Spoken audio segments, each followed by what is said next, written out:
Yung hapon mga basamo. So natakaroon diri sa atong tanuman og kumbok mo.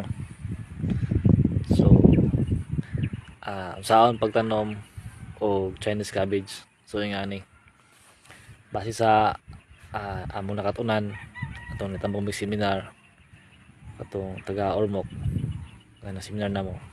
Pagtanom og Chinese cabbage is ingani dapat dili magtungod, dapat makasigsag.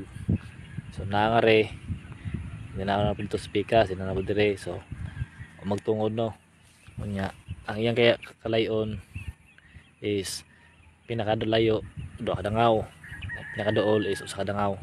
So nga na, so kinahanglan mga basamo makita ninyo no.